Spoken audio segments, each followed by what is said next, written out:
So the future based on your wisdom will be valuable for us. That is my contribution for Tando. Thank you.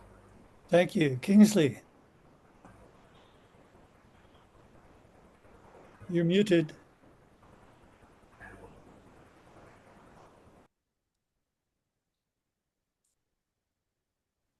Can't hear you, Kings.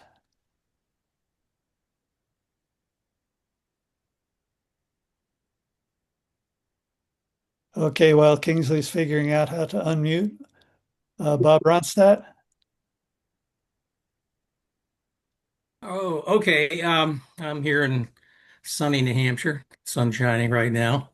And yeah, as you can see, actually, from my bare walls, I clearly have not read as many books as Kingsley or Mark. Uh,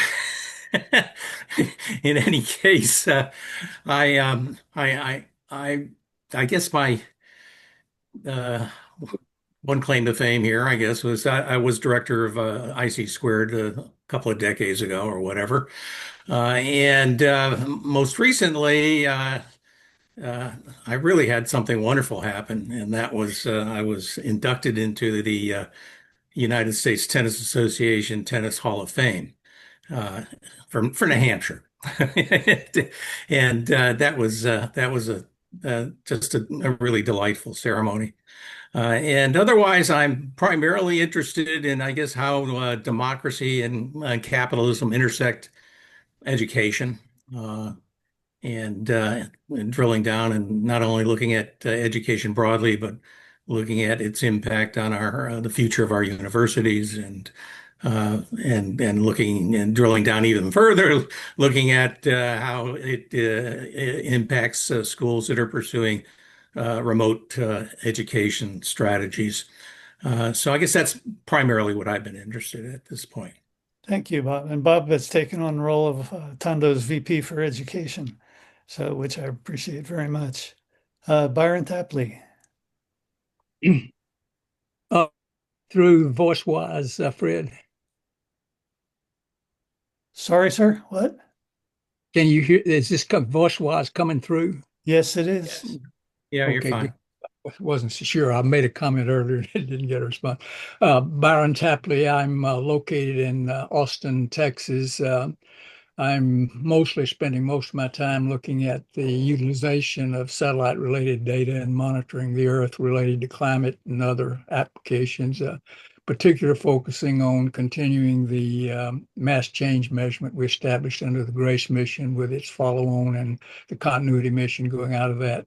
Mostly using those type measurements, looking at trying to manage the measurement of the water resources on regional scales going back out of it. There's other things of less nature, but that's kind of the main point that goes into it.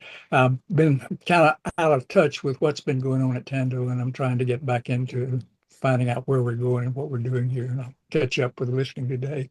Thank you. Thanks. Kingsley, I see you're unmuted now. Yeah, I'm not. Am I in now? You're on. Can you or not? Okay.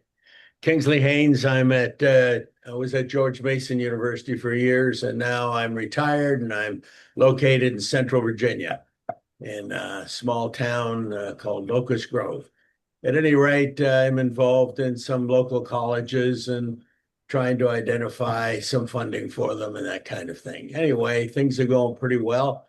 Um, my newest book just came out, a thematic encyclopedia of regional science.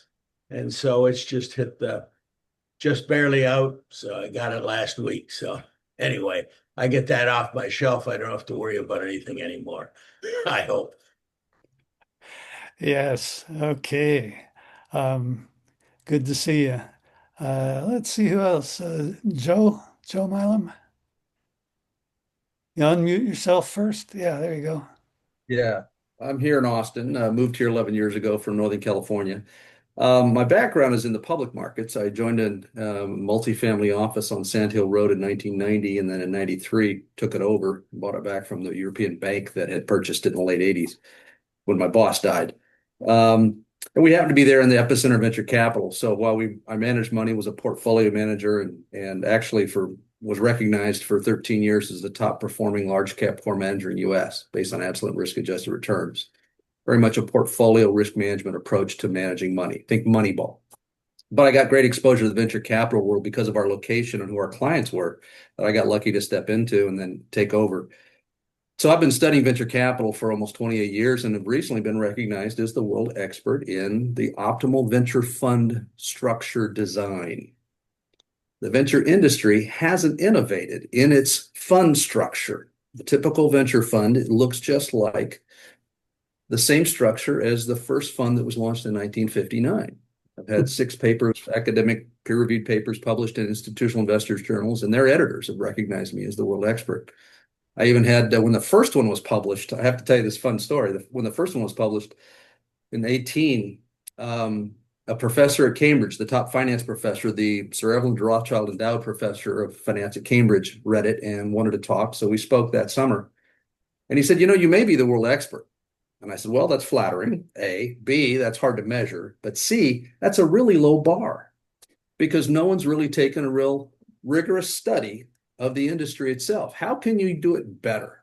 How can we invest better to optimize on the returns and the experience for both entrepreneurs in sourcing capital and the likes, the cost of capital, and also for investors, a better consistent return. So long story short, that research led to designing and building a platform that we've built and we license for free to others to launch and run institutionally rigorous, state-of-the-art venture strategies, venture funds, regardless of the venture strategy, what theme or thesis. For years, people ask us I should run a fund off our own platform because I've run money before for 20 years. And I didn't want to do it. I wanted the model to stand on its own, but we have decided to launch a fund ourselves off our own platform, sort of eat our own dog food. And the venture thesis is simply Texas. So it's called the Texas Legacy Fund. So. Thank you, Joe. Next up, Patricia Bader Johnston. Hi, everybody. I guess it's the first time I've met most of you. So it's really lovely to be in this group. I'm just fresh off the plane from New York UN Climate Week, and I was moderating a panel with a bunch of venture capitalists, actually. And it was quite interesting to see, where a lot of the funding is going and what the thinking is right now of funds towards climate resilience and some of those topics. And we were very much focused on legacy. That was what my panel was actually about, was the legacy of wealth, health, and generational impact. So it was an interesting couple of days, and I thought it probably has some relevance to what we're talking about at TANDO, because that was kind of the theme under which I think I came into this group. And so I'm really excited to talk. On a personal note, I've lived in Japan for 40 years. I'm actually in Canada right now. I have a house in Ontario as well. But I worked with the Canadian Embassy for a decade. I worked in Goldman Sachs, Standard Chartered Bank, so financial services. And my last corporate role, I was on the board of IBM Japan and started my own ventures about 15, 20 years ago now. I can't remember when I started my first company, but I'm currently involved in a lot of these future type of change trends right now: artificial intelligence, fintech, tokenization. I'm also involved on the NPO side. We're working on a women's wisdom application that will address the lack of female content in ethical AI and in training large language models. And also on the board of a lithium ion solid state battery company, which I think is now taking the volatility and some of the dangerous elements out of battery technologies. So kind of a broad range. Everything I do somehow is under, I guess, the sustainability umbrella. But I think that it's a tremendous time of change and opportunity, and every day is interesting. So looking forward to the discussion today. Thank you. Thank you, Patricia. Well, Sheridan's still muted, so Meg, why don't you take it? Okay, Meg Wilson. I am retired. I taught technology commercialization in the Austin class and then in New Mexico. And Patricia, I'd love to hook you up with my husband because he wrote battery software, or actually firmware, with Texas Instruments. And so he's still tracking all the Making batteries. good on batteries. I love it. Yeah. Thank you. Yeah, anyway, so I am interested in a lot of different topics. I'm particularly interested in the education stuff. So Bob, all there, kudos on that. Um, I work with a number of different organizations, in addition to TANDO, and work on policy issues.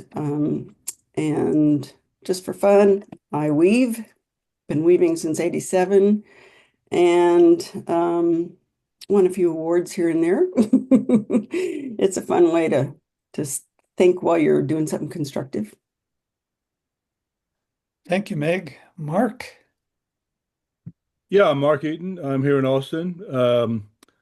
Let's see. I'm the last chapter in for the Tando book.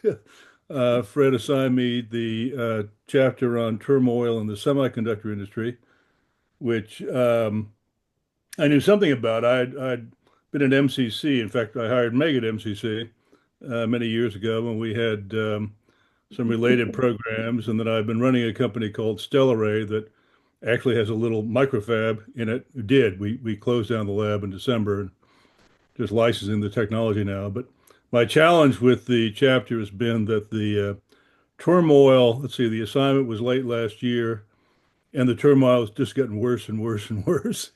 So it's been a real moving target. But and in trying to explain all the complexity, what was supposed to be a chapter turned into a book by accident. So I'm now distilling the chapter for Fred, and I'll have that probably by tomorrow, and I can dust that off. Sorry about being so late. Um, Very interesting. I mean, that's an area that I don't claim a lot of expertise in, but I've known about it. But my particular perspective is industrial policy. I've written some on that earlier in my career, and comparing the industrial policies of the different major semiconductor producing countries. And I guess the quick summary of the chapter is that the United States was getting it right finally with the CHIPS Act, and that's all just been thrown in the air. And if things continue on course, we're going to get creamed. Okay, thanks, Mark. Sheridan, would you unmute and Hi. Okay, Sheridan Tatsuno from San Francisco. I'm born and raised in Silicon Valley. My friends call me the Forrest Gump of Silicon Valley, but Forrest was more successful than I was. And I've been, and the reason why they say that is, I've been jumping about career to career and industry to industry, not because I chose to, it's because the industry's collapsed. I was, housing, urban development, and then good old was it Nixon came in, destroyed everything. Reagan came in, destroyed everything. I was environmental. Reagan destroyed that. I was at Bechtel, and then OPEC cut the price of oil from 82 to 86, and then Houston, Denver were ghost towns, and they laid off 2/3 of Bechtel in 2 years. And then I went to semiconductors and data quest. I was there during the boom. And then I left that, and then that got cut in half because Gartner took over. And then I went into, again, internet, that boom, and that crashed in 2000. Then I went to social media, that crashed. And then I went into, so I tend to go from industry to industry, and I jump at the peak because I'm pretty good I'm an urban planner, so I look ahead. I could see like 6 months usually in the industry. So that's useful for stock investing and, career development because I know when to jump. So right now, real quickly, I'm a serial entrepreneur, not because I want to, it's because most startups fail. I used to advise all the VCs around the world, all the chip guys. I was a chip guy at DataQuest, knew all the markets, all the 150 startups. and many failed, and very few left. I'm launching my 11th, 12th, 13th, and 14th startups right now as a co-founder, co-owner of equity, and then um, but most, as you know, fail. So I've raised 10 million for a handful. Two went IPO, but I only got cash on the deal because the CEOs wanted to keep their equity. So I've kind of been there. So right now, real quickly, I'm working with a German doctors. We've been using AI avatars for 8 years in Europe, going global, Dubai, worldwide. We have virtual reality, so we have the virtual hospital of the future. We have Tokyo University, Dubai, Australia. The second one is a AI for trades training. We're just launching that now. We're going to be testing that with the trade unions here in the Bay Area. The focus is affordable housing, small, 100 foot to 300 foot, because the cost per square foot is too expensive in most cities. And the only way is to reduce the size, like Japan and Europe. The third is, oh yeah, a quantum chip company. So we'll be launching that fairly soon. So we're going to be integrating quantum AI and photonics. So just to know you where the future is going, okay? We went from Intel CPUs to NVIDIA GPUs now. We're right in the midst of AI. What's coming now is quantum. The next generation is photonics, which Japan excels in. And then after that, bionics, which is just beginning right now. So we're going to see three more big waves coming: quantum, photonics, and bionics. That's why I wrote in the GOP, the bionic city of the future, because already we're beginning to see bioengineering at the molecular level for computing and communications and healthcare. So I try to stay ahead of the trends instead of of being laid off every time by the old market. So right now, as you know, Silicon Valley is going through a major transition. We're peaking Web 2.0. That's crashing, and most of the AI stocks are going to companies are going to crash. There's like 500,000, 99% will fail, and then some will survive. And so quantum's booming right now, and then the bionics and photonics will start up soon. And so I'm just trying to ride the waves, and then hopefully some of the companies will survive. Thanks, Sheridan. And can you unmute and give a very short self-intro? Yeah, sure thing. Hi, everyone. I'm F. Barfields. My background is principally in grants, and as you can imagine, that is an interesting industry to be in right now. So I've been expanding more into securing government contracts at the state and local government level, and just basically helping marginalized populations get the resources they need to level up. That's it. All right. Thanks. Yeah, raise some money for Tando too. And good friend of Tando, Michael Shear. Yes, good morning, all. Thank you.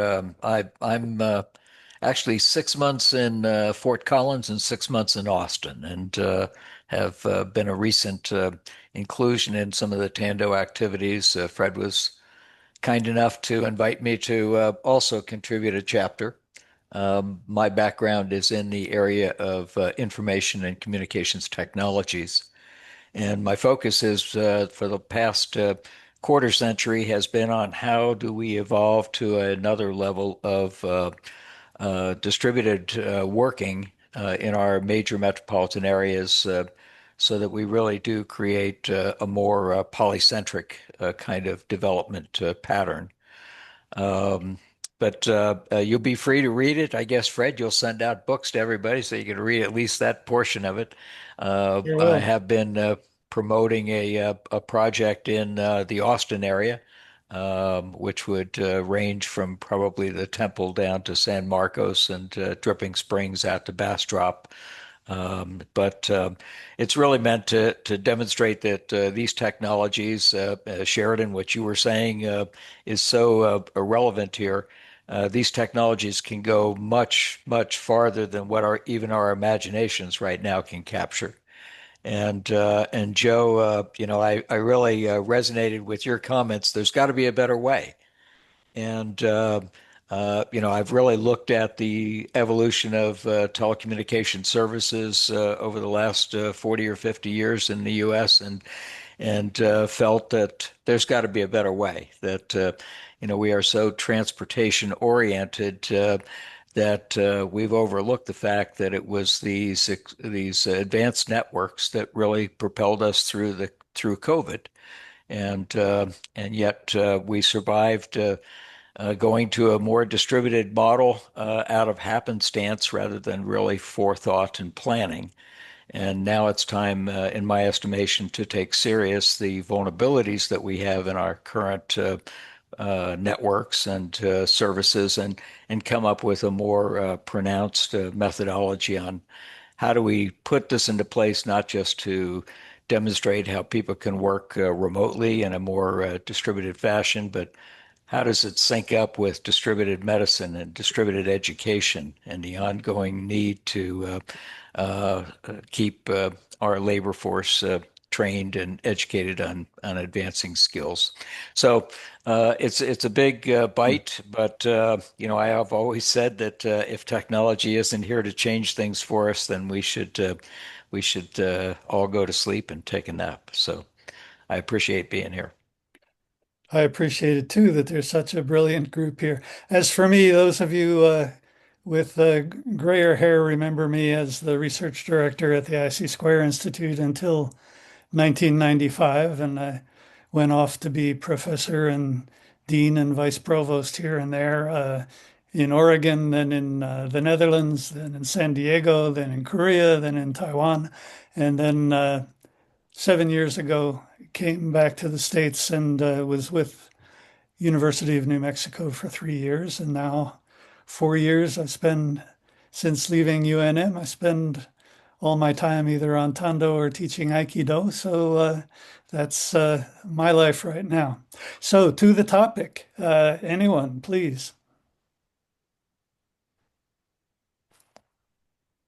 Well, I've got a ton of thoughts on this that I've written about, and so I don't want to suck up all the oxygen in the room. But again, when you talk about capitalism, the purest form is entrepreneurial capitalism. It's the least subjected to the oligarchical behaviors, the corporate capture, those sorts of things. And that's why I've been so passionate about wanting to do it better. As a money manager, I could see the flaws in how the corporate capture was influencing capitalism itself. And if you just look at systems theory and systems design, entropic equilibrium is the optimal setting. It's where we want to be, which is a balance of resource concentration and resource distribution. If it's fully distributed and full entropy, you've got chaos from a systems design. If you've got high concentration, you've got bad behavior. And we can look at those examples throughout time, whether it's government systems, whether it's corporate systems, the aggregation of information and data and wealth and financial resources, et cetera. So it's that design thinking that is the flaws or the absence of design, as Michael's talking about. He's talking about entropic equilibrium in many ways in urban design and workforce design and resource availability. So but I've been applying it to venture capital because to me, the tip of the capitalism sword, which yes, capitalism's not perfect, but it's better than everything else, is okay, how can we optimize on capitalism? And entrepreneurial capitalism is the tip of that sword. And we've been funding it in the perverse incentives that have crept in over the decades, largely through the concentration of the source of venture capital, the capital that sources and supports entrepreneurial capitalism has gotten progressively worse and worse and worse. And so that's just give you the high level view of the systems thinking and why I focus on entrepreneurial capitalism. Thank you, Joe. I had intended to mention two of my current projects. One, I've been frustrated by companies and other organizations that produce absolutely unusable strategic plans and are terrible at strategic alignment.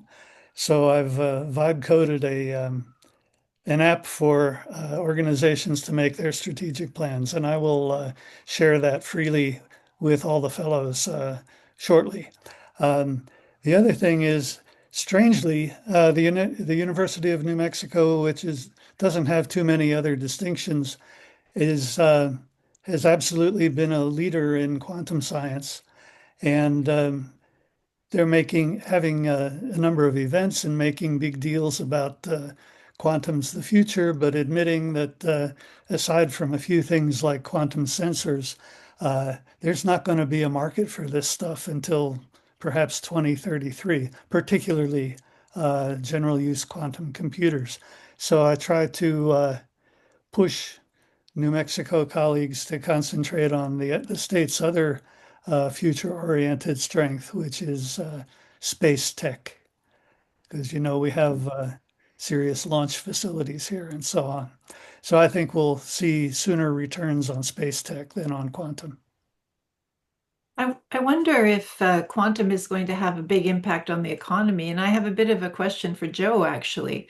I've been involved lately with, you're familiar with the Genius Act that was announced in June, and with tokenization and with the adoption of USDT and with, all of the major banking institutions going to tokenization and collateralizing not just Bitcoin and mined things, but stablecoin and real world asset backed tokens.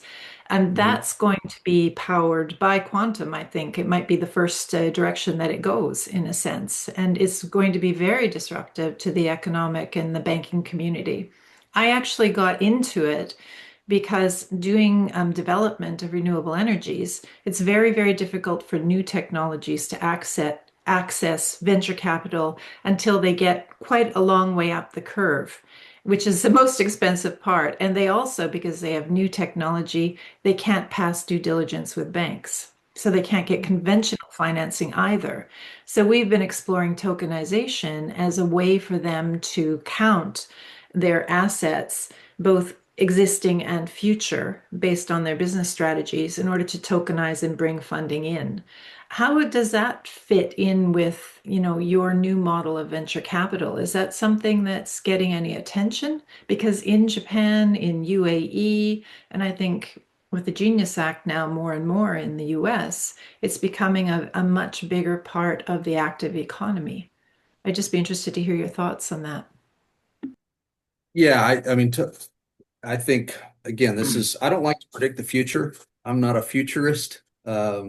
I'm really good at managing the present by studying the past and optimizing for the probabilistic outcomes of a future that you desire.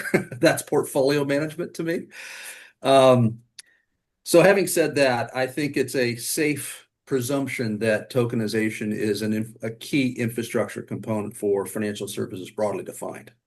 I think that, again, quantum is way beyond my scientific pay grade, so I can't even opine on that. But I always follow I find the smartest people in certain areas that I'm ignorant on, and then adopt their beliefs, even if they're not 100% right. But to answer your question directly, what's missing in venture capital is, and we can go back to our own securities laws. Our own public markets look just like venture capital until the 33 Act, the Securities Act of 1933. There was no standardized reporting requirements. There was no transparency requirements. There's no accountability to audited financials. It was the Wild West for publicly traded companies. And that's what fueled the bubble that crashed and magnified the Great Depression.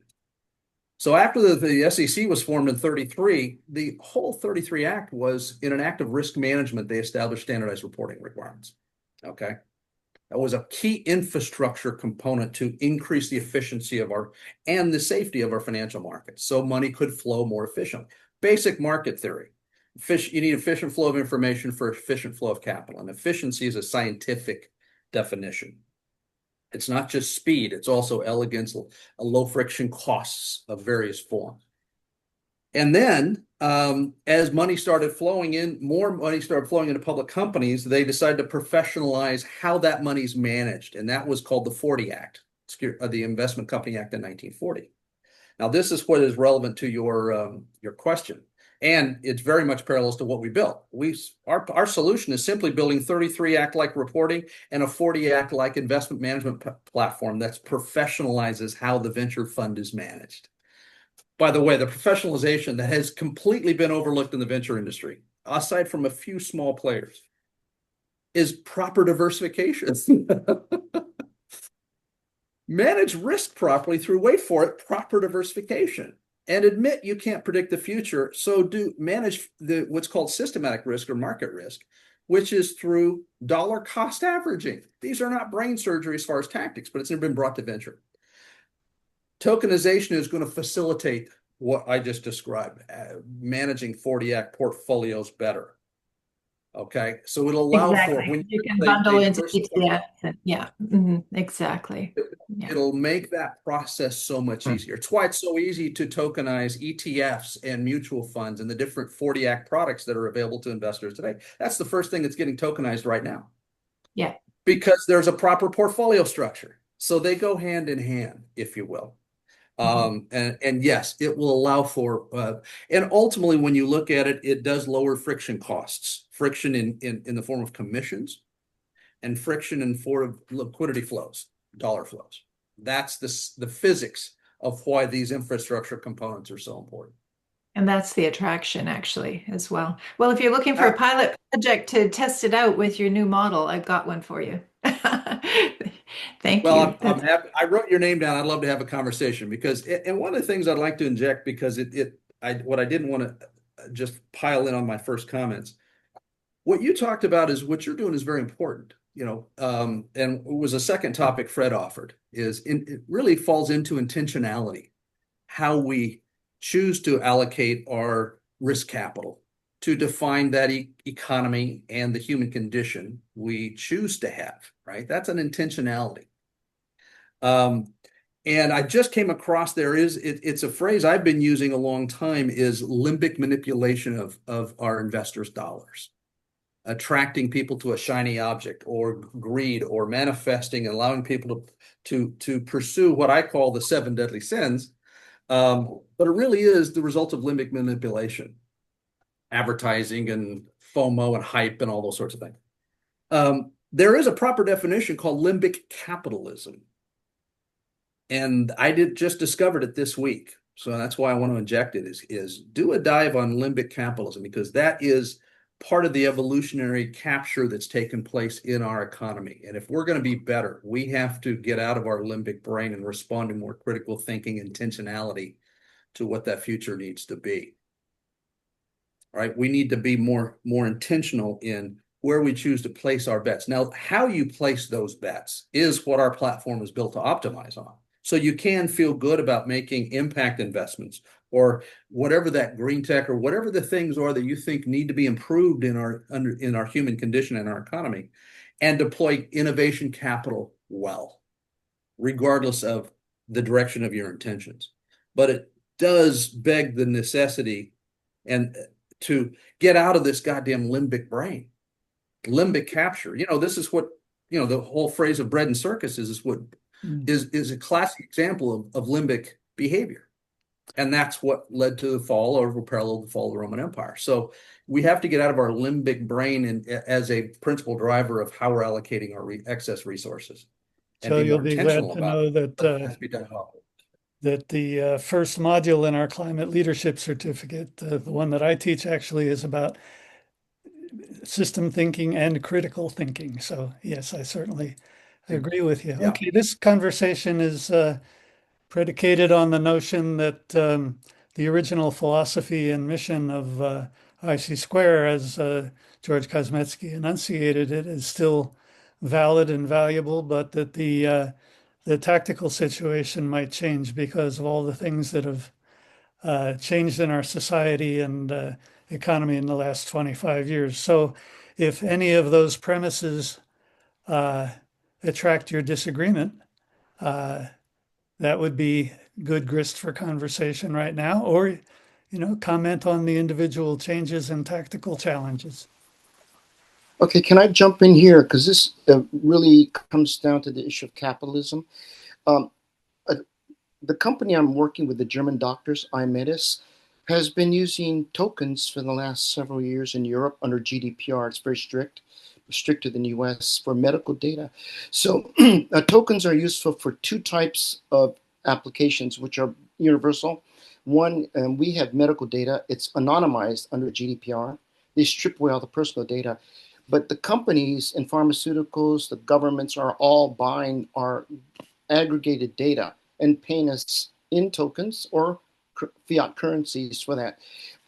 And so the future of capitalism is going to be the huge amounts of data, public or private or personal, which is anonymized and sold and paid through tokens. And that's what we've been doing that for several years. If you go to our website, you'll see what we do. The other one, which people really aren't looking at, is tokens are more useful than barter. We've looked at the banked economy, which is reported, but what's missing is in most developing nations, maybe up to 80 to 90% of the economy is barter, which is the old-fashioned. It's very inefficient though. So tokens and cryptos are going to be very useful, especially if they're not underground, but rather government sanctioned. More efficient ways of trading instead of doing barter, which we're doing. So for example, right now, they said in the United States, maybe 10, 15% of the US economy is barter. In India, maybe 50 to 80, 90% in poorer villages. And in the Middle East, Somalia, a place like that, it's almost 100% barter because there's no cash. So there's an estimate that the barter economy is maybe 3 to 4 times the size of the official global economy that's reported. And that's where tokens are going to show up. Because real world asset-backed tokens right. translate perfectly into that barter context, because it visualizes and allows people without an asset, as long as they have an asset base of some kind, they can be tokenized. Yeah, it's all based on labor or products or materials. So it's just like cash, except it's generated by either companies. Cities can issue their own digital tokens or coins. And they don't have to mine because it's based on assets. It's based on mining. Well, actually, there's other words. No energy use involved. Right. Well, right now we call it frequent flyer miles issued by companies, coupons, rewards. So we do it already in a way that's non-cash, but it's based on value. And I think that's where you can make huge contributions in how do you tokenize the barter economy for poor people. That's because I know nothing about that at all. But yeah, I've got a team of 30 people who would love to pitch at this. We're doing all impact focused tokenization, former investment bankers that are very keen to do exactly those kinds of projects. So love to talk to you too, Sheridan.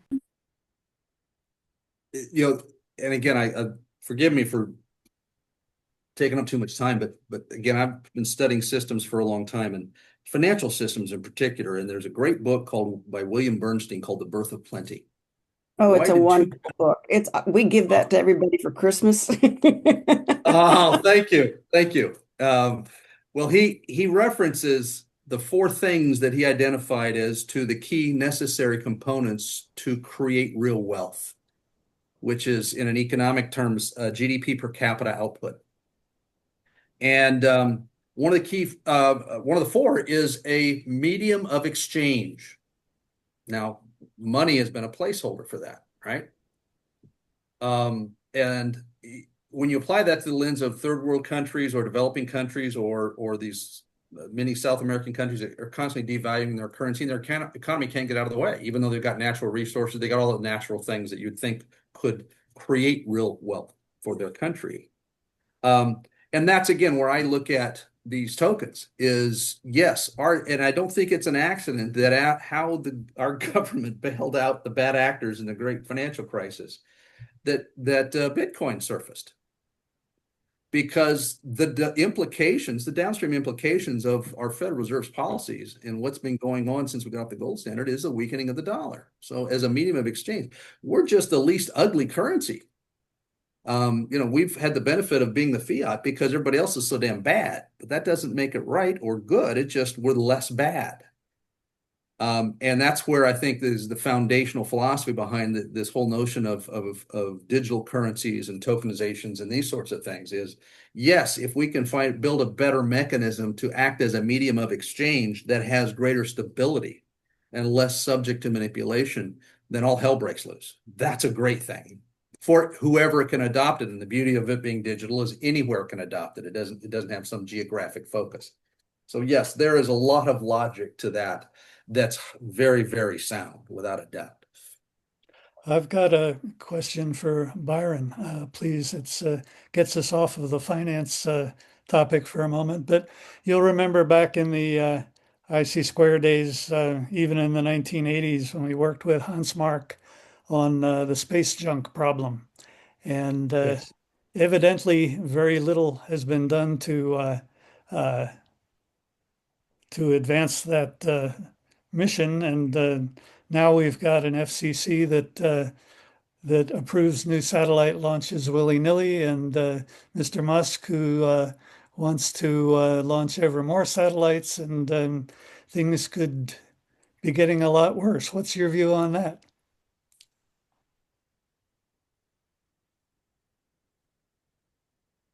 Did you?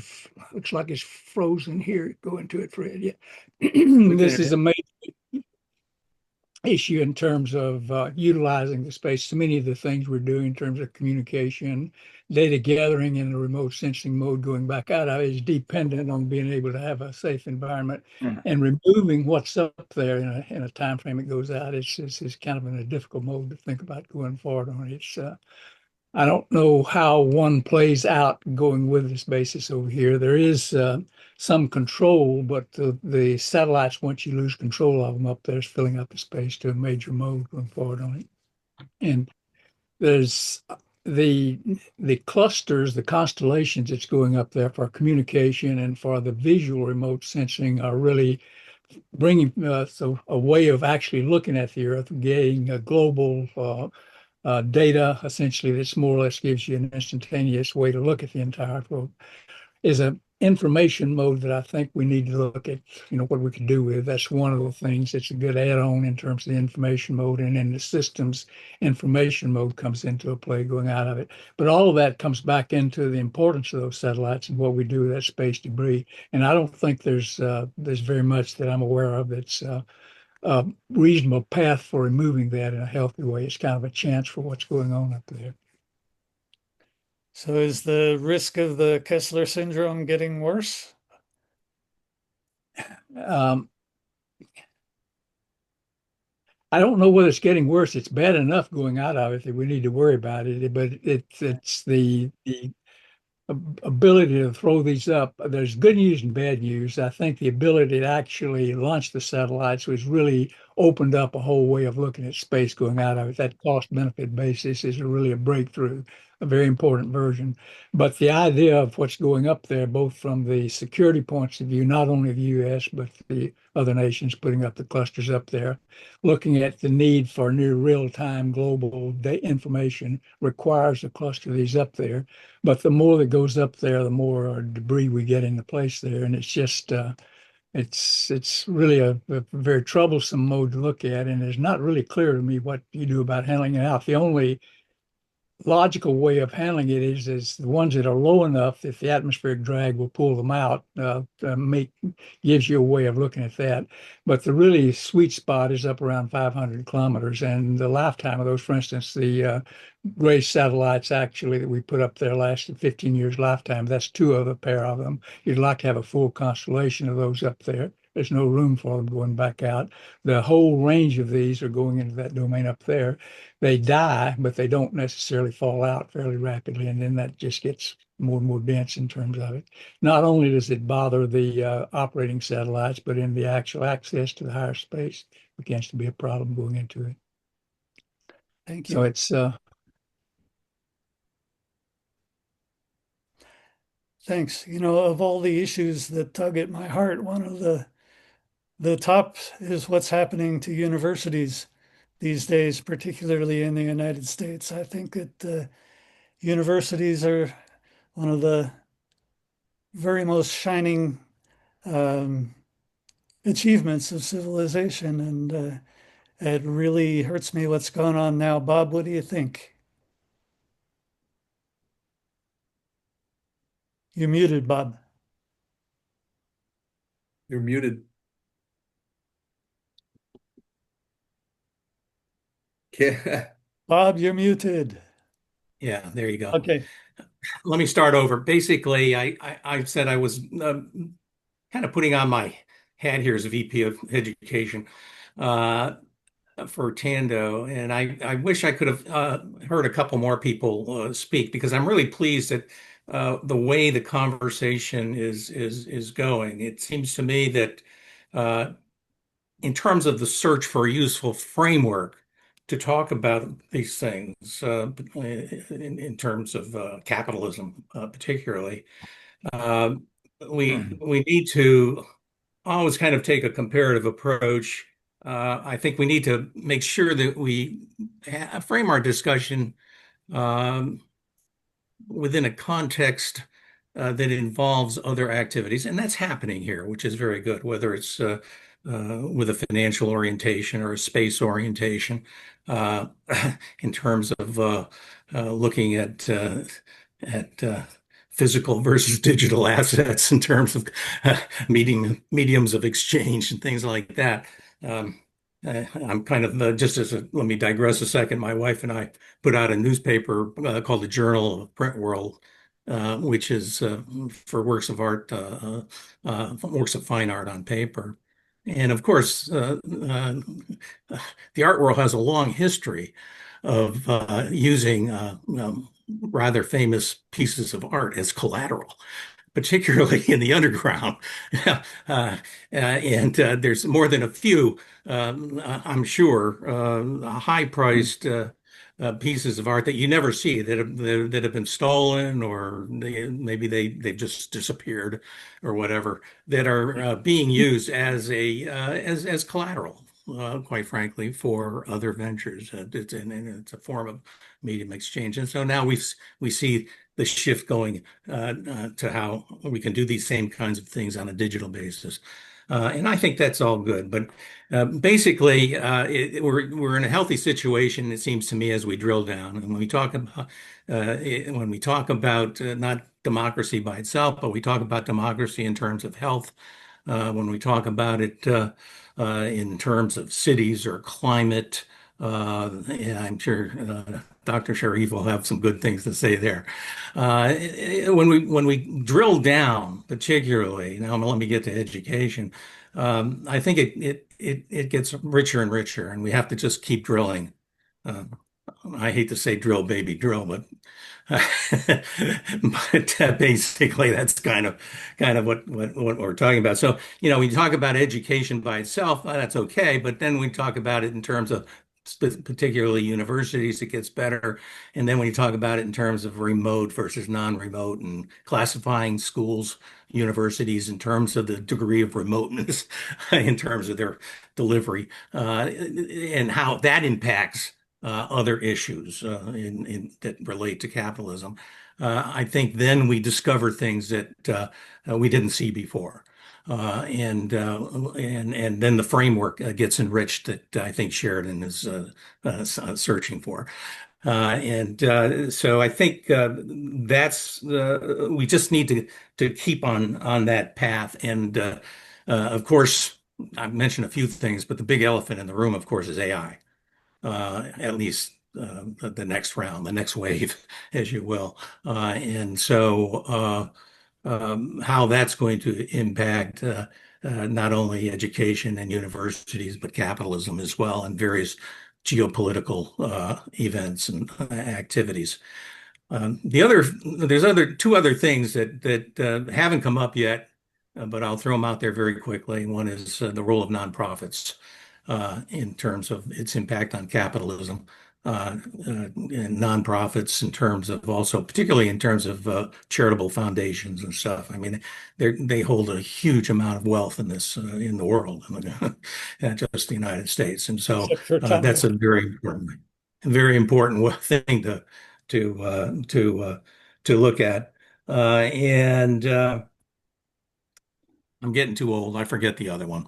So in any case, it'll come to me, and then I'll get back to it. But just a few thoughts right now in terms, I think, how we're going, and I really feel good about this discussion in terms of the path it's on, and I think it's a much richer one than the earlier one we had on education and universities, quite frankly. I think the other elephants in the room are the defunding of university research and the increasing visibility of science skepticism amongst the American public. So, how will that play out, and what can we do? Anyone, I just remembered the other thing, and please. it was based on a paper that I did years ago with Stenthor, and it took a Schumpeterian slant, and we delivered it to the Schumpeterian Society. It was well received, and it kind of relates to, I think, what you're kind of talking about to some extent, and that is that when we think of Schumpeterian innovations, we tend to think about product and service innovations, but a very important component of that, or another sector of it, is innovations that facilitating new organizations, new mechanisms. When you talk about the 1933 SEC legislation, well, that's kind of a facilitating mechanism, if you will. But there's venture capital, and just the venture capital industry is a facilitating set of organizations that didn't exist before 1950, 1960s. Okay, so what are the next ones that are coming? We've seen incubators are another kind of facilitating organization. And so how are these new facilitating organizations that we perhaps can stumble on or hopefully create are going to impact capitalism? That's to me another important area. Yes, what can we create? Let me get back to the state of science. We have Mark had his hand up in, there. Yeah, I uh, want to get back to what I think Fred might have been driving at. Universities in the United States this year certainly are under assault. There's no two ways about it. The And a lot of that's driven by something that goes back to IC squared's original thesis, which is that prosperity needs to be shared, and prosperity has not been shared. There has been a massive increase in wealth. One part of capitalism is working really, really well, but it's not being shared. Inequality indices are up everywhere, particularly in the United States. Um, and that's led to a wave of populism that has been manipulated towards the destruction of institutions that had previously been held in high regard, including universities and science in general. This goes back to, and I guess part of this as well is people's lives are being disrupted in ways they can't understand, they can't control. All these new technologies are really bothering people, and that discontent has been manipulated by a new wave of demagogues, and it's extremely dangerous. So I think in all these discussions, we need to go back to the core thesis of IC squared, which is how does prosperity get shared? Uh, it's not being shared right now, not very well at all. And people are uh, discontent about that. They're also very uncertain about what all these new technologies mean to them. The craving for certainty is driving people into the hands of demagogues. So I'd like to see some discussion of capitalism in those terms. okay, right now we have from universities in the States and the public scientific agencies a brain drain. A lot of scientists contemplating moving to Europe. China is actively recruiting. Um, there are new restrictions on university activity, well, in Texas for sure. And we have good friend of Tando who couldn't stand being faculty in Mississippi anymore and moved to Oklahoma, which is sort of jumping from the fire into the frying pan. But in other words, a good idea, but perhaps not a great idea.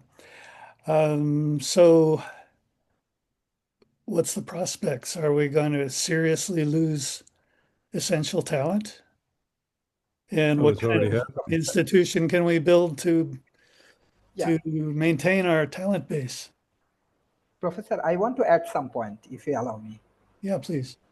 Yeah, thank you, Professor. As you are discussing about educations, and I am promoting Tando Climate Leadership Program, in Bangladesh. Even Yeah. in Bangladesh, in East Bengal and West Bengal, we have around 300 million people. It's around what you have in USA. And from there, we have around 57% youth, those who are under 30 years old. And let's say next week, I will promote Tando Climate Leadership Program with IIT Kharagpur, and they will develop around 500 startup. Already you join in my podcast, and they are also interested to join in our Tando initiative. But what is the reality? Like you are promoting, offering a very high quality uh, program for emerging economy, and what we observing in USA, let's say, definitely your president do not like climate initiative. Definitely the emerging economy, they are heavily dependent on developed nations. Secondly, this impact investment, all of you are discussing about all of the big things. Example, this venture capitals, is structures, and all of the things. But trust me, this emerging economy have almost zero impact. This venture capital and all of the things. Better, we have green finance, we have Islamic finance, we have microfinance. It has more impact. Thirdly, Professor, this huge amount of populations, let's say around 170 million people, those who are young, and they need climate related educations. So may request the developed nations, they should recognize this emerging economy problem, especially climate related problem. Let's say my birthplace, we are heavily affected by climate change, but because of US lobby and all of the US policy and the contributions, right now we cannot develop this green economy, which is essential. Your program is essentials. uh, so we need to focus on this green finance, we need to focus on these climate innovations. Even though this Himalaya, then this Ganga, then this Podda and Bay of Bengal, this ecosystem I am working right now, I'm observing 90% people do not have knowledge about climate things, about climate innovations, about your system thinking, about your design thinking, and all of the things, but which is very, very important. So, my request, uh, we have a very big market, very big opportunities from emerging economy. I request all of the great and brilliant people. I'm very, very impressed by the Tando Fellow, what I'm observing right now. Please focus on emerging economy, contribute in the emerging economy, work global north and global south. Perhaps Tando can build next Harvard or next MIT through this process. Thank you. Thank you, Sharif. That's a very valuable suggestion. And I, for one, will give that a lot of thought. And I bet some of the others on the panel will as well. I always trying to find understand better the psychology and the social psychology behind climate denial. I know I've written to many of you about there's a small minority of folks who think they'll be raptured to heaven in their own lifetime and they don't need to think about Earth's climate. But, that's such a small number of people that there's plenty of other voters who are in climate denial uh, and focused only on wealth creation. And I'm all for wealth creation, but you can't take it with you. And if climate change kills us all, you know where I'm going with that line of argument. Yes, Patricia. I was just going to say, the climate denial is by far strongest in the US than anywhere else I've been. I teach at a graduate school in Tokyo, and most of my students are JICA scholars, which is the Overseas Development Agency of the Japanese government. They come from the global south. This year I had, I think, 8 different African countries represented, Morocco, Tonga, like island nations, as well as Southeast Asia, Morocco. I've had UAE students. My experience of doing this for the last 10 or 12 years is that there is no denial of climate coming from any of those young. Most of them they're doing master's degrees, and they're mostly government officials and people from various functions that have been sponsored to come and study in Japan.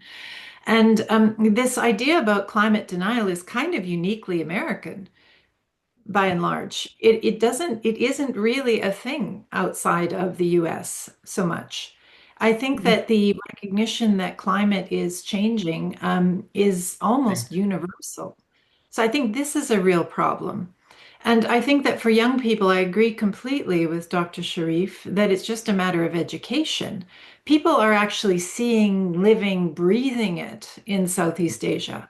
If you look at the idea of climate pollution, you look at plastic, you look at the planetary boundaries. The minute you draw the correlation for those people to see what is the driving factor behind crossing 7 of the 9 planetary boundaries, there is no denial because they see it with their own eyes and they breathe it with their own lungs. And so I don't know what the disconnect in the US is, but it isn't, climate denial is not a universal concept at this stage, at least in my lived experience, having spent 40 years in Asia. In China is now in massive energy transition, going completely electric, making massive solar. Japan and China have launched satellites that are mega solar facilities, and they're experimenting now with redirecting energy from space to be able to use on Earth. The developments, and even at UN climate conference, the climate week in New York right now, what we're seeing is now a suppression of semantics as opposed to a suppression of belief. Corporates and people from around the world are coming saying, oh, we can't use the words ESG and DEI because they're now trigger words, but they're not changing their policies, which is maybe a good thing because they're now incorporating that universal belief that climate is human caused into business as usual, which is where it should be, in my view. But anyway, I just wanted to make that comment because how do you approach the US perspective where you have overt climate denialism, which is acceptable, to voice out loud, whereas most of the rest of the world, where it's not really a thing, like we're kind of 5 years or 10 years past that in most other jurisdictions. So I just throw it out there as to be a bit of a devil's advocate here. One possible Philosophical. Oh, go ahead. So I was going to say it's political based rather than knowledge based going into it, going out of it, because it's pretty clear within the U.S. We see on a day-to-day basis the actual effects of climate, the intensity of the water-related incidents, the storms, all of the things that are associated with a more dynamic climate going into it is there. It's evident on a day-to-day basis, but you still get this strong political denial going back out of it.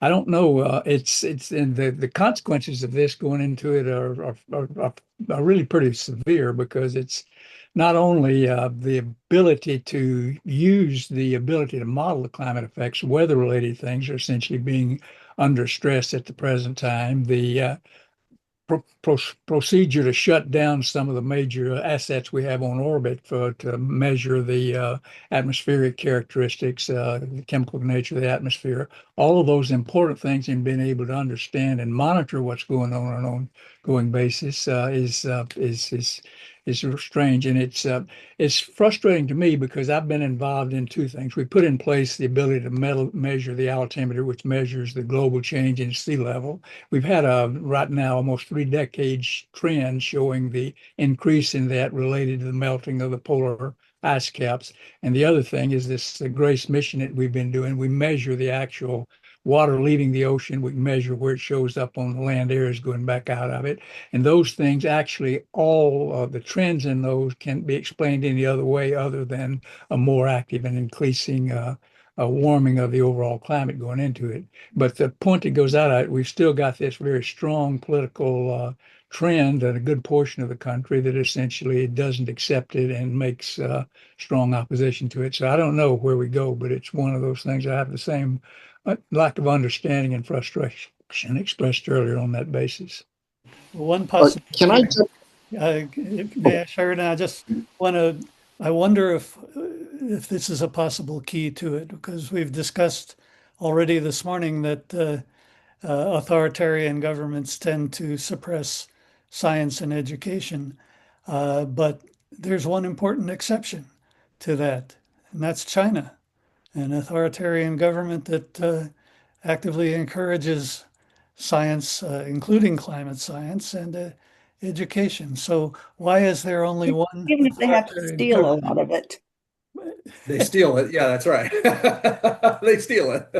Well, yeah, but I mean, still they're for it rather than against it. So does that situation provide any insights that we could leverage for America or for other authoritarian countries? I got a point of clarity because my daughter took environmental studies and we had long conversations. I've studied photovoltaics for a very long time. So this is an area, and I'm an outdoorsman and fly fisherman. And trust me, I mean, I remember back in the 80s when we had to keep moving back our duck season because the weather changed, the climate changed, right? Yeah.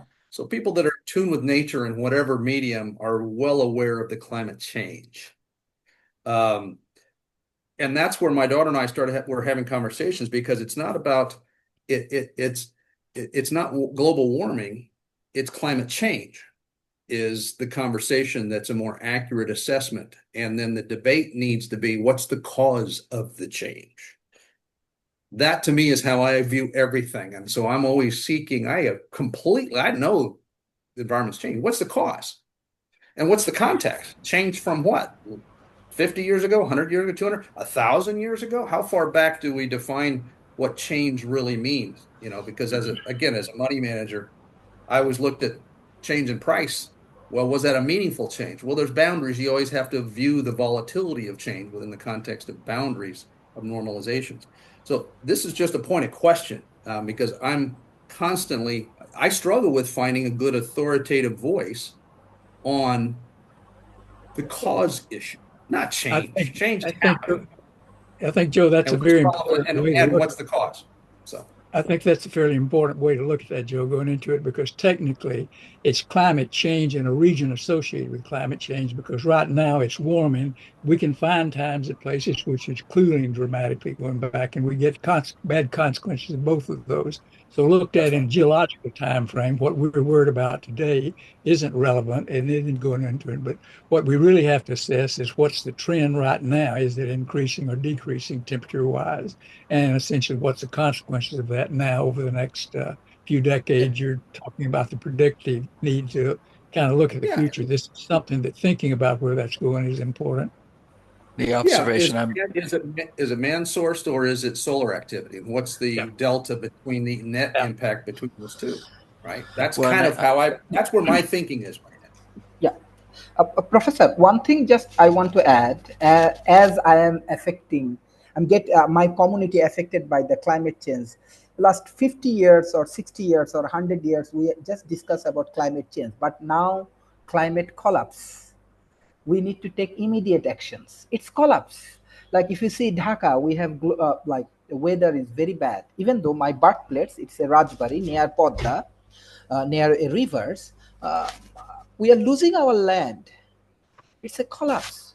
Now we have to take immediate actions, and we need immediate support. All of the things we need to take very fast. We do not have time, even though my community, how I see, even this Kolkata, even in uh, this Bangladesh, what I say, this Bay of Bengals, this Padda, this Ganga, and this Himalaya. You see, the just last month, 118 people died near Himalaya in Kashmir because of uh, this Himalaya effect and all of the things. So now many people are dying in emerging economy because of climate collapse. Now many people have a massive problem with this climate related things, even though my birthplace is going underwater. So I request everyone, this climate education is very important. These developed nations, those who have enough resources, fund all of the things, you should utilize it. You should invest in these climate projects. Definitely, Tando and all of you can take leads. We can do scientific research from with global north and global south together. That is definitely important. But we don't have enough time now. Climate collapse. Forget about change. Focus on collapse. Thank you. I think the point about the Himalayas is very, very important because I think from a North American perspective, most people aren't aware that 51% of the whole global population receives its water supply from the glaciers in the Himalayan mountains. And those glaciers are melting at such a huge and alarming rate. It's causing the lakes to collapse, and this is the cause of flooding in Bangladesh. But also, as the glaciers disappear, so is the future water supply, and that will drive drought.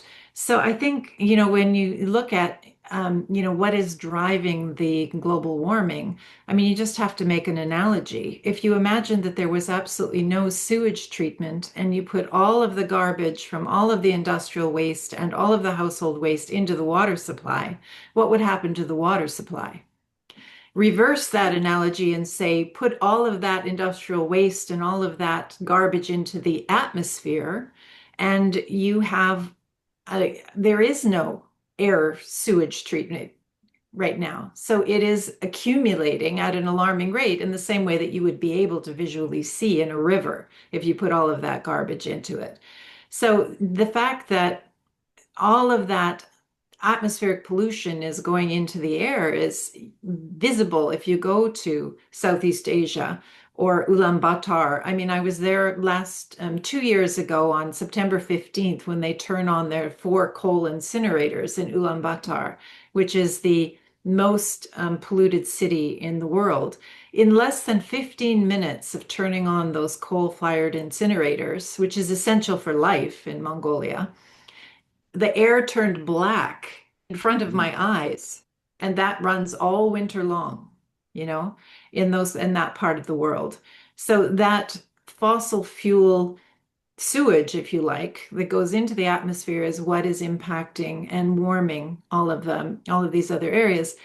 For the first time, I'm just fresh from Climate Week, but the Amok current in the ocean, in the Atlantic Ocean, has slowed to almost a stop. That stops carrying cold water to the north. Last winter, the Arctic Circle reached 30 degrees plus Celsius in the middle of winter for the first time ever in history. These are all huge anomalies that are all linked to each other. So, in terms of linking it to human activity, I think that going to Global South and to Southeast Asia, it's very visually apparent and, has so many repercussions. So I totally agree with you, Dr. Sharif. Mark? I had early as a Coast Guard cadet at the age of 18, we went on a training cruise across the Atlantic. And when we were coming back, we were going to pull into New York City.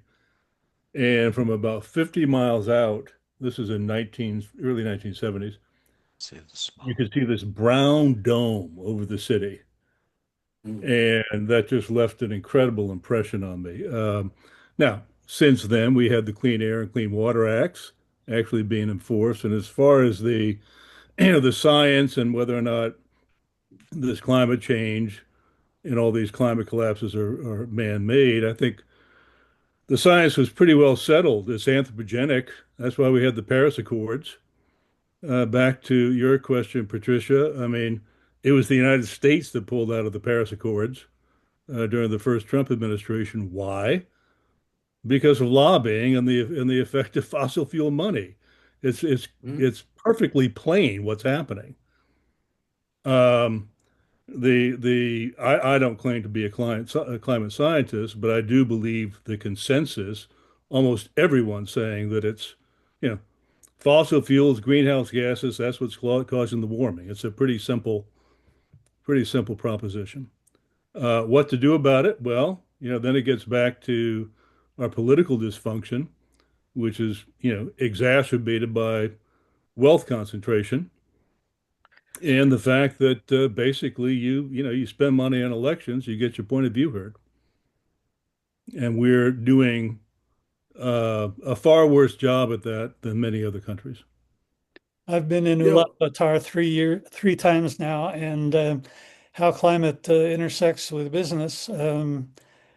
Well, they don't have much to burn except coal in the winter, and it makes the atmosphere in that city much worse. But in terms of business with Mongolians, you don't want to go there in winter.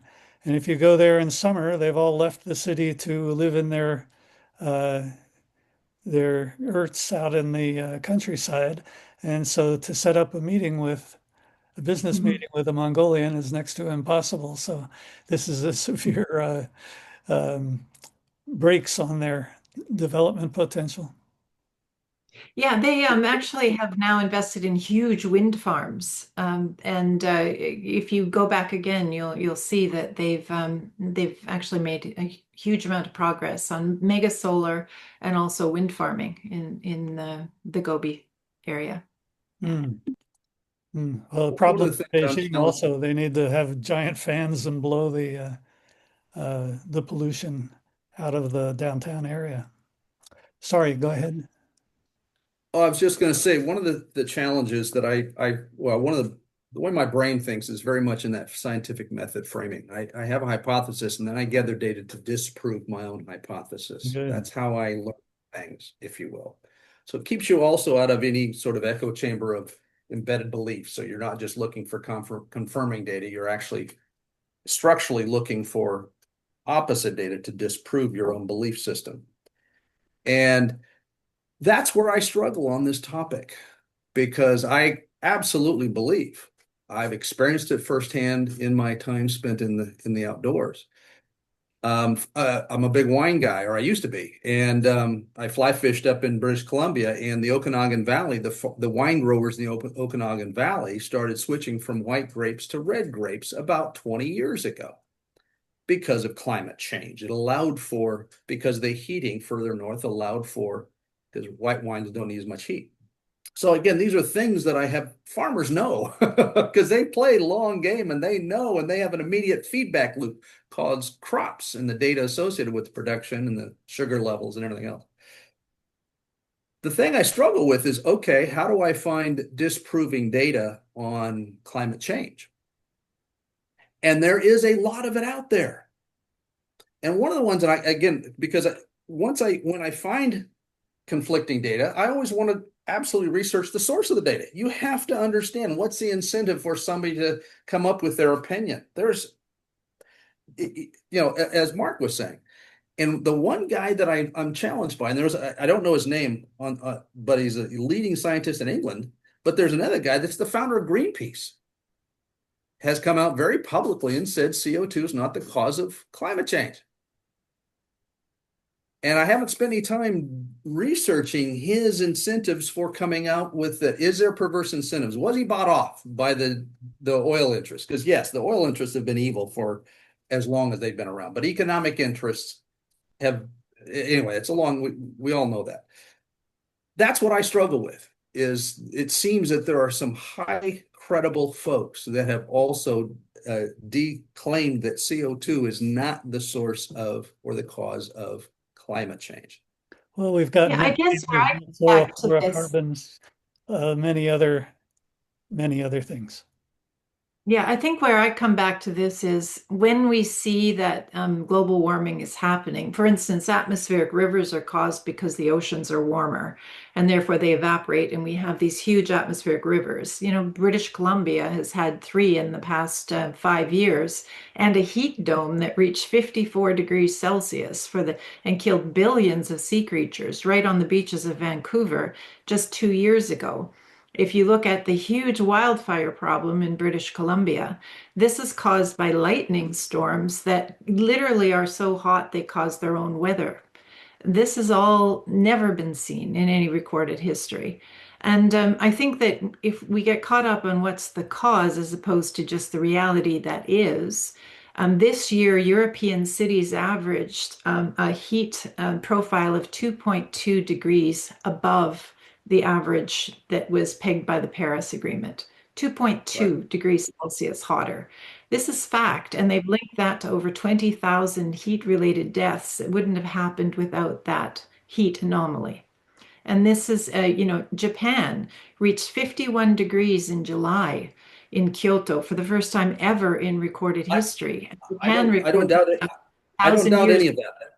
I don't Right. doubt any of that. That's not my question. Okay. I do try and say, okay, and because I'm a systems thinker, how do we fix it if we can?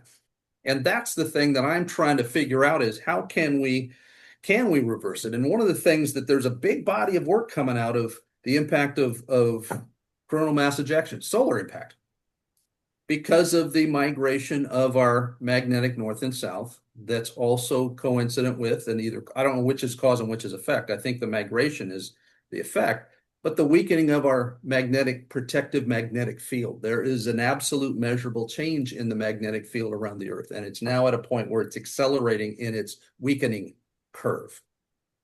That's a fact. That's measurable. It's NOAA's. It's all the data's out there, and they've got long histories of that. And as a byproduct is the migration of the magnetic north and south. It's moving quick right now, unbelievably quick right now. And we've So got that volcanic is effects and the heat effects of earthquakes and the lightning effects that that's Patricia said. that's But exactly right. I'm sure So what's the cause? What's I the bet cause it's in of tandem with volatility and the intensity that you anthropogenic. speak to? Because I completely agree with that. That's where I struggle. That's where my mind is right now. Is there's no doubt we're having volatility and climate change, and that change is producing greater volatility. Okay, can I What do we jump do in about it? here? Okay, Yes, and let's you know, not I'm just go past the real, half hour. I have 30 minutes okay. after All right, the and hour. then maybe Take all your time. okay, I'll stop. Okay, you want me to speak or not? Just cut. Sure, Sheridan, please. Okay. I'm an urban planner. I think out 100 to 250 years. I look back 10,000 years. So, and we look at a very systemic level, global, regional, and local. All right. So, if you want to think big, you got to think like China. They think centuries, just like urban planners.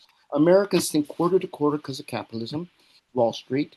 And that's why we have a problem because we think short term and invest short term. And we have externalities, which we don't care about because they never show up in the bottom line. All right, so that's kind of the reason why. Now, back in the 70s, we saw global warming coming. We followed NASA, night photos of urbanization, and we saw the growth chart from the 50s, skyrocketing growth, skyrocketing use of energy, of gas and oil and coal. We saw the growth. We also recorded the heat waves, urban heat islands in the cities, and we could measure it and we knew exactly how much energy was being consumed in any city and how much carbon, CO2 on the ground. We already knew that. Now, and we knew about the Maui atmosphere. We were following that.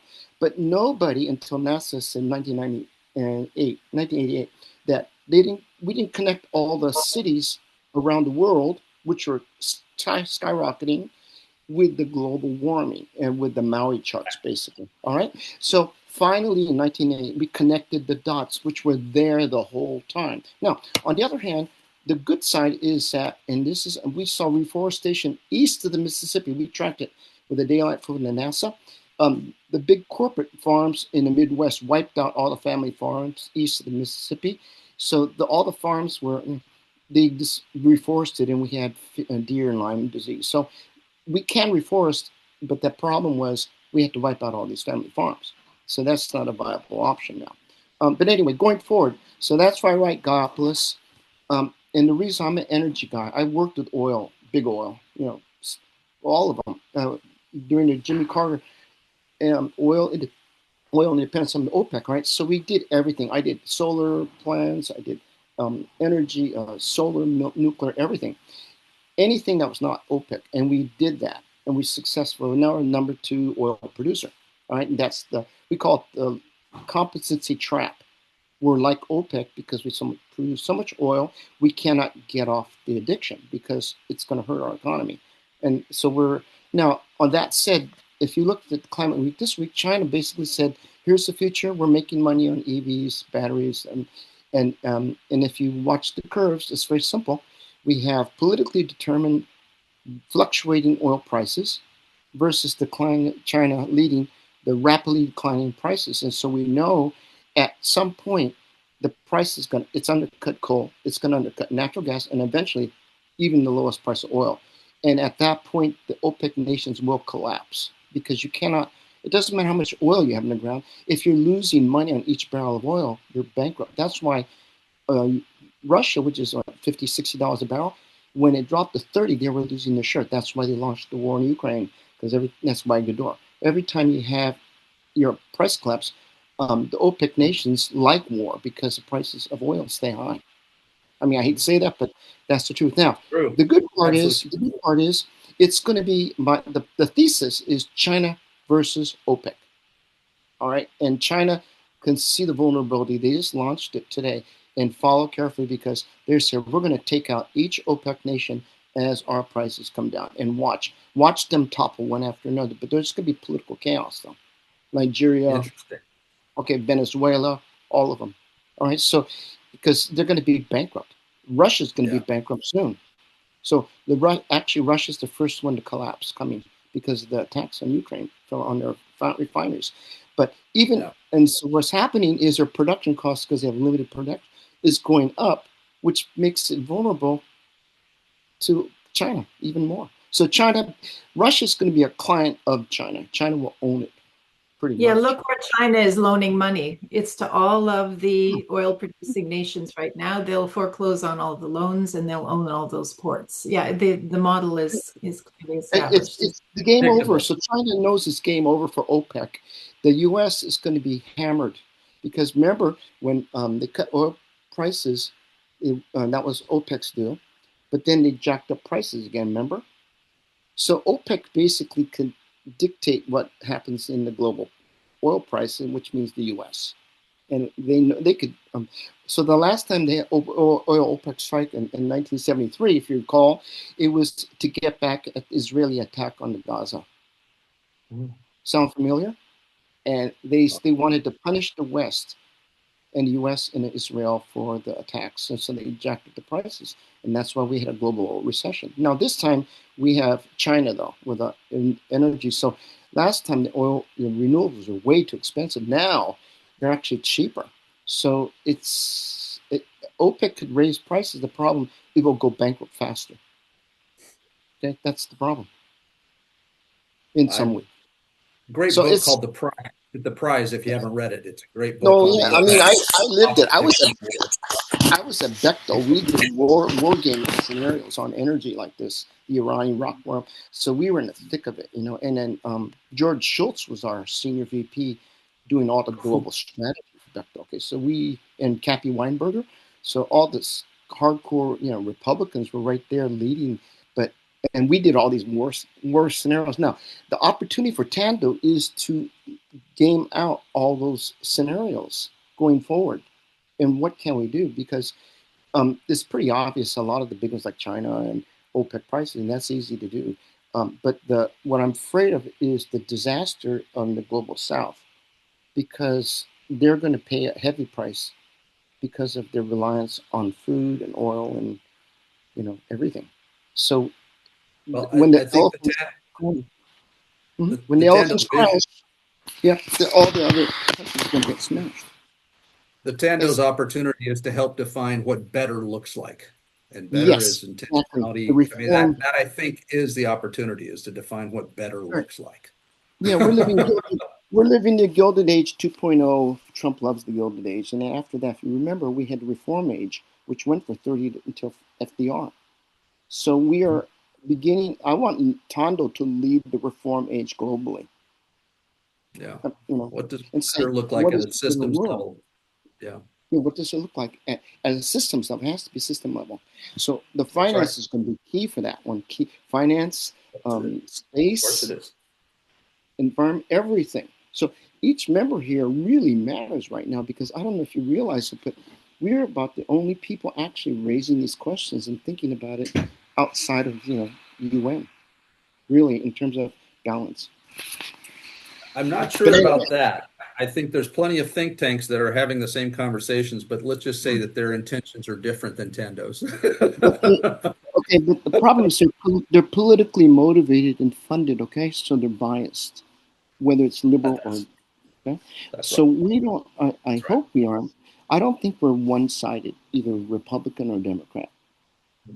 We try not to be. And I'm much better at asking questions, and I can ask questions, but I rely on you guys for the answers.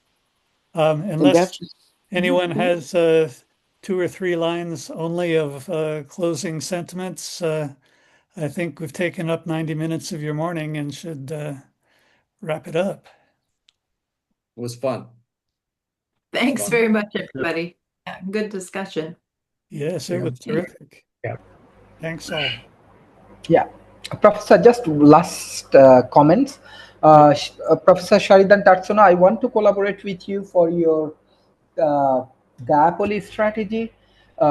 This is my understanding from this economy. Like if you translate your book, maybe you get hired by 20 real estate corporations, those who need urban planning and those who need to understand your diapoly strategy. So if anyone interested to translate your book, maybe in Bengali, you can get more audience.